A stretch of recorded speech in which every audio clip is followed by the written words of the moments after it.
Welcome to P&L, Priorities and Lifestyle, with your host, Rob Schulz. Rob is the founder and president of Schulz Wealth. All opinions expressed by Rob and his guest are solely their own opinions and do not reflect the opinions of Schulz Wealth. This podcast is for informational purposes only and should not be relied upon for investment decisions. Please refer to our website for more information. Hello everybody, welcome to P&L, Priorities and Lifestyle. I am your host, Rob Schulz, and today I've got Austin Smith with me. As a lot of you know, Austin works with me, and today we don't have an outside guest. It's just, all you get is just Schulz Wealth people. So welcome, Austin. All the knowledge from the inside. That's right. So what we thought we'd talk about is just kind of like almost a smorgasbord of different things that just have come up in recent client meetings through the volatility the market has had, as well as just kind of what we're focused on, what we're thinking as far as the future, and just kind of stuff like that. What do you think? Sounds good to me. Okay. So market's been moving around a little bit. And the first thing, we had lunch today with somebody. The first time, whenever we're talking to somebody, they're always like, oh yeah, you're getting just tons of phone calls, I'm sure. To which we answer, not really. I know. It is. Everybody that we talk to, go to lunch with, talk to in passing, oh, you're an advisor, you're probably getting tons of calls right now. And I guess I don't really know the experience of other advisors, but I know our experience has never really been that way. And I think there's a couple of reasons. One is, we are a very planning focused financial advisory firm, wealth planning firm. Right. And so the ups and downs of the markets and every day, doesn't necessarily really affect anyone's long-term plan. And there's the other part that I think is really important is, the upfront education that maybe gets them to a point where they're more comfortable with everything that's going on in the market. Yeah. And we've had a few phone calls, Absolutely. There's always going to be a couple. I don't think there's any way around that. Maybe 3 or something like that. And, we take those seriously. And when we do get those phone calls, they're for a good reason. It's because we have a client that's concerned. And, the first thing we ever want anybody to do if they have a concern about anything is to communicate with us and vice versa. But yeah, you're right. I think the planning has a big role to play in helping us not have as much anxiety about what's happening when the market is moving up and down. I think it's interesting and funny in a certain way that we are different from a lot of other firms in the fact that we actually report to our clients weekly. They get, if you're a client, this, you get an up arrow or down arrow every Sunday. That's another thing. When we talk to other advisors, they think we're just flat out of our minds for doing that. And sometimes when we take on a new client and the market immediately comes down, I kind of feel like that makes sense. But again, that's kind of part of the education, isn't it? Right, and just being transparent. Yeah. It is our clients' money. They should understand what's happening, what's going on with it every week. Yeah. And the more they see the ups and downs along the way over a long period of time, hopefully there's been a lot of uptime. So when it falls, they understand this is all part of it. This is all part of investing. When you're putting money to work in markets, it's at risk. There's risk involved, and the risk is what provides the opportunity for return. Yeah. And then the other thing that everybody wants to talk about when we go to lunch or whatever is, what do you think is going to happen next? Look into your crystal ball. Yeah, that's right. And we really don't know. Certainly not on the short end, not on the long end either. But what we can say is, we've got a lot of years of history. We don't need to know what happens. You just need to, over a long period of time, we need to, the economy is growing and companies are making money. Mm-hmm. And that's what matters over, 5, 10, 15, 20-year periods, not what's going to happen the next 6 months. And do I need to be in cash the next 6 months? Or is this a good entry point for cash? If it's long-term investing, yes, now is a good entry point for cash because 10 years from now, hopefully the market's a lot higher than it is right now. Right, exactly. And, the market does cycle. And, people say, so do you think we're going into a recession? And the answer is yes. Eventually we will go into a recession because our economy is a cycle. It goes up and down. The market goes up and down. The economy goes up and down. Eventually, these things happen, regardless of who's in office, what political decisions are made, what's happening on the world scene, or any of these factors that we like to look at and try to guess what's going to happen next over the next year or so. First of all those things are constantly changing. So you may be able to nail it and say, yep, based upon the factors that we know right now, there's maybe a high or low probability of X or Y happening. But tomorrow, those probabilities change. Heck, in the next second, right, they change. New data comes out. There's a new report somewhere else. It's kind of back to the drawing board with what your assumptions of what's going to happen next are. Yeah. So then the question obviously is how do you invest through cycles, right? Which is what we kind of do. Yeah, and so we always take the approach that we could be going into a recession. The market could fall out tomorrow. So we need to create a portfolio and an investment experience that's durable for all those situations. You need to be expecting the market to take off 20% tomorrow. You don't want to be in cash. The market takes off 20%, and kind of like what happened. The market's way up, and I'm not. So it's really important to build a portfolio, an allocation of the equity stock side of the portfolio, the safer fixed income side of the portfolio, a little bit of an alternative side of the portfolio that is durable and can perform as expected in all those market cycles. Yeah, that's right. And as I say all the time, I want to be able to go to sleep tonight knowing that whatever happens tomorrow, we have the portfolio set up in a way where they can handle it as best they can, because I don't know what's going to happen tomorrow. You're exactly, and the people who think they do are lying to themselves and anybody they're telling that that's what's going to happen next. Yeah, and certainly there are different ways to invest and different philosophies and so forth, and there's probably no right or wrong from that standpoint. But we feel like what we've done has worked pretty well so far. One of the interesting things that we drop in there that we talk a lot about is our buffer strategies, defined outcome, which is kind of a really unique piece for us that kind of came about just from the underperformance of the fixed income or bond side of things over many, many, many years, and the frustration of having money in that safe spot that just didn't perform very well and was likely to underperform, like for instance in the market that we've had this year. Help me explain what that is, because it's kind of complicated. Yeah, so it really derived exactly what you said from fixed income bonds, not doing anything for portfolios. Especially, look back, this was even before COVID, and rates were already extremely low, and so interest rates and bonds work inversely of each other. So Correct. Interest rates really had one direction to go, and it was up. So the value of those bonds is, by math, going to go down. So what do we do? We still need some sort of safe money. We got to, there needs to be a solution, and that's when we kind of came across the buffered outcome ETFs, the buffered funds. Yeah. And it creates a way where there's protection to the downside, over a 12-month period. There's different levels of protection. You can buy 10% level of protection, 15, up to 30%. Protection to the downside, and in turn, you have to be able to give something up to get that protection to the downside. And you're on the other side, you're giving up the upside potential of the market, potentially. So if the market goes up 40%, well, if your cap was at 12%, you get capped out at 12%.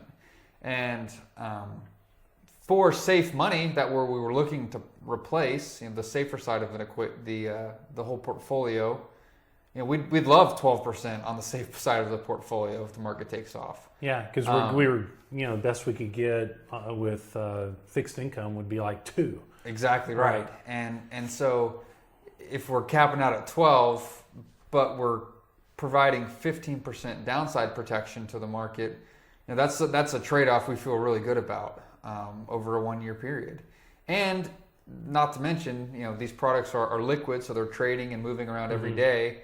But then new iterations come out of them monthly, which can create opportunities to where the markets maybe come up, we're near a cap. okay, we can trade out of this product and into the newer months, and reset our floor, kind of raising our floor of the downside. So it's been really cool to see how they've worked in portfolios this year. I don't think we've really ever seen a time where they've been tested the way they have this year. Oh, well, yeah, just because this was that time that you worry about if you're a traditional stock bond allocation, where both stocks and bonds have been down a tremendous level. Right. At the same time. Yep. To start this year, both of them have been down double digits. And so we looked at kind of the third main piece of the portfolio. Well, how's the buffered, defined outcome ETFs? How are they holding up? How are the buffered funds holding up? And really well. I was really happy to see. It's when the market is down 15, 18%, and you're down 6%. That's really a win. We think of it as a win. Yeah. It's still never fun to tell a client that you're extremely excited that their portfolio is down 6% when the market's down 18%. Yeah. But that's kind of how I felt. Yeah, and of course that's a hypothetical. Everybody's going to be different, but I think one of the main things to remember out of this, first of all, it's complicated. Absolutely. And we spent a lot of time developing our strategies around using these. The other thing is there is no such thing as a free lunch. And we'll get clients from time to time, they'll come in and say, hey, I heard this there or wherever. And, a lot of times it's kind of too good to be true. These products that we use, it's not designed just to make it where you won't ever lose money, or where you can participate in all the upside of the market and never lose money. That's not even close to true. It's just designed as another component that helps smooth out the ride a little bit and reduce some of the risk. It's not designed to do anything really different than that, but it certainly does a good job. Right. There's return concerns, volatility concerns, standard deviation, correlation. Get into the technicals of all of this of a portfolio, and really you're just trying to find different pieces that have different parts of the return, correlation, variance, standard deviation, to provide a more enjoyable investment experience towards the client's goals and everything they're trying to accomplish. Yeah, so that gets us to the other thing. A lot of times, as an advisor, the next question I'll get is like, so, you're really busy right now. I'm sure y'all are like doing a lot of trading and I'm sure y'all are just really, really busy. And that's not true either. I mean, this is not the time to trade. Right. We're not extremely active in our, this valuation's down, this is what we think is going to happen next. We build out our models and we feel really good about them and we stick with them for the long term. We did go through a little bit of trading recently for tax loss harvesting, and that's, while the market's down, of, thinking of things that you can probably do to be proactive. Tax loss harvesting is a great example, but it's not, changing around the allocation, changing up investment types or anything like that. It's just trying to take advantage of falling values and maybe lock in some losses, but put the money right back to work.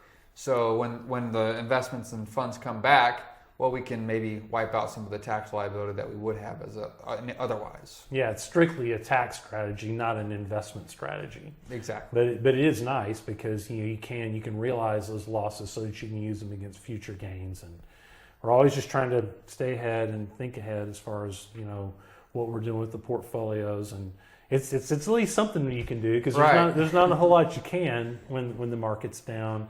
And we don't change our philosophy around investing lightly, nor our strategy. We try to maintain a nice, even, long-term approach to things. That doesn't mean that we're not on a regular basis, kind of assessing and seeing, what needs to happen differently.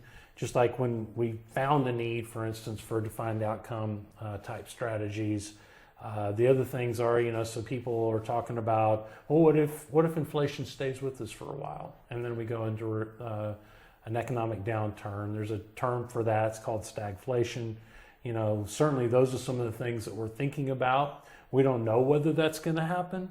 There may be a chance. So we do testing on the portfolio to see how the current portfolio would operate under those circumstances. What different things that we could do on a very, very small basis, minuscule basis, that could help the portfolio perform just maybe a little bit better. Stuff like that, right? Yeah, we're always looking at trying to stress test it and run through different scenarios to say, what can we better protect ourselves from in this environment? Yeah. And a lot of it is really looked at from a protectionary standpoint. A lot of our clients and who we're trying to work with is business owners, right, who have been really successful and, in some cases, many cases, made a whole bunch of money. So they're not as concerned with growing all of that to, exponential points, but, growing it to a reasonable point, but, protecting it primarily as well. Yeah, that's right. Because investing in this in a portfolio, an investment portfolio, is very different from that entrepreneurial endeavor. Most folks, when they get ready to sell a business or go through a transaction, they're wanting to take chips off the table. Well, you don't take all your chips off the table or some of your chips just to put them right back on. You do that in a way to be smart and to be able to transition into a better potential for you and your family, right?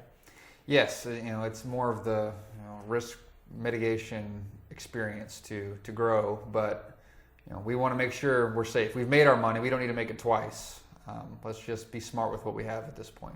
Yeah. And like you say all the time, let's just not be stupid here. Let's let's not screw this up. Don't be stupid about this. Yeah, let's not screw it up. And and it's really boring too, compared to some of the really cool things that a lot of our clients have done in their businesses to make money, and the huge levels of risk they've taken and the cool stories they have about, just putting it all out there to make this thing work.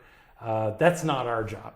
Nope. That's, hopefully they found a part of the market where they got some unique capabilities and unique understanding, and they look to exploit some part of the market where they can, and their business can make a whole bunch of money and be successful.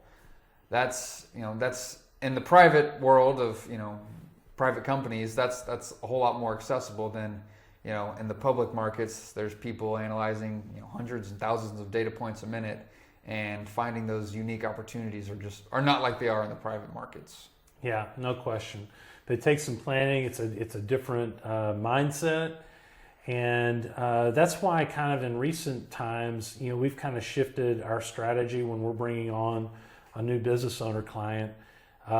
Traditionally as financial advisors, we're looking to manage assets, and that's how we make our money. Mm-hmm. But recently, we haven't really been looking for the assets to be there day one, because we recognize that this planning part is so important, that what we do is we'll enter into the engagement without the assets at all, but just strictly on a planning fee to assess and create that plan for when those assets become available. And a lot of the business owners we've talked to that have kind of worked through the process here recently, they feel so much better about the transition on the horizon, what's coming down their way, because they have spent a lot of time, mapping everything out, planning it out, and saying, what are we going to do next? And then so when we get closer to the time, we've thought about all this stuff. There's a plan that's in place. It's not, get to transaction day and then what next? All right, now I need to go find a way, now I need to start interviewing financial advisors to figure out what I do with this money. If there's a planning part, 18 months, 12 months, 6 months in advance, earlier the better in most cases. We can start the planning process to iron out everything, pathway forward. And like another thing we always say is, well, you need to have a plan, and we need to expect that plan to change. Yeah. Because most of the times it does. But having a plan and a foundation to build off of is really important. Yeah, because if you really, a majority of the folks that we work with, sure, selling your business, a lot of it is about the money, being able to take those assets and take them off the table. Mm-hmm. But that's not nearly all of it. No. And sometimes we trick ourselves into thinking that that's what it's about. And so it's really good to get in there up front so we can kind of assess what the values are. We call them enterprise values. Instead of enterprise value, we call it enterprise values. What are your enterprise values? What are the values that you have as a business owner in your business? And how do we translate those values to where they can still be present, in what you do after your business?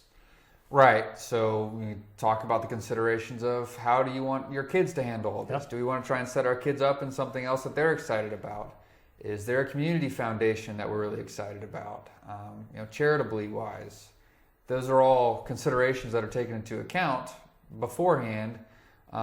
So you can get excited about working on all those things, after you sign on the dotted line. Yeah, and that's so important because it takes time to get your mind wrapped around some of these concepts. I mean, if what you've been doing is building this business and working in this business, and now we shift to a completely different thought structure, about legacy, about how much money does invested income make so that you can live comfortably for the rest of your life, and or how do you diversify, et cetera. All these different things are very, very different from what most business owners are dealing with and what their skill set is. So it takes a while. That's right. And a lot of them, have families, and that is really important to them. But they also understand that they've probably made it to a level where we need to make sure the kids understand there's an education period, because one day this money is probably going to be theirs, unless it all goes to a charity or something else. So we need to get those kids up to speed with everything that they might inherit one day, and so they can be good allocators of that money as well. Oh yeah, absolutely. And that's just another one of those values issues that has to be addressed anytime there's a transaction like that. Mm-hmm. Yeah. So, well, it's been good. So, having you on as a guest has been fun, Austin. We don't get to spend near enough time together, right? Yeah. Only every day. Only every day. That's right. But yeah, it's good having you on. Anybody out there listening, both of us are available to talk about some of these things in more depth. Some of the things we talked about were fairly complicated. Hopefully, what you got out of this was a gist of just kind of how we operate and what our thoughts are, what our philosophies are when working with our business owner clients. If you ever want to get in touch with us, it's pretty easy. You just go to schulzwealth.com, which is spelled weird, SCHULZ, no T, wealth.com. Or you can call us here and we'll answer the phone, 817-405-4014, 817-405-4014. Anything else you want to add before we... No, it was fun. All the stuff that we've spent a lot of time thinking about and strategizing about and putting action to plans on. It's good to come and talk about it. Hopefully spread what we're doing a little bit and find some good people who can benefit. Yeah. We've got some more great guests coming your way in the next few weeks. We put one of these out every other week, and you can subscribe to it somehow. I think you probably click something somewhere, right? And you can do it that way, or you can certainly get in contact with us, and we can get you on the list. Thanks everybody for joining us for P&L Priorities and Lifestyle. I hope you have a great week. Take care.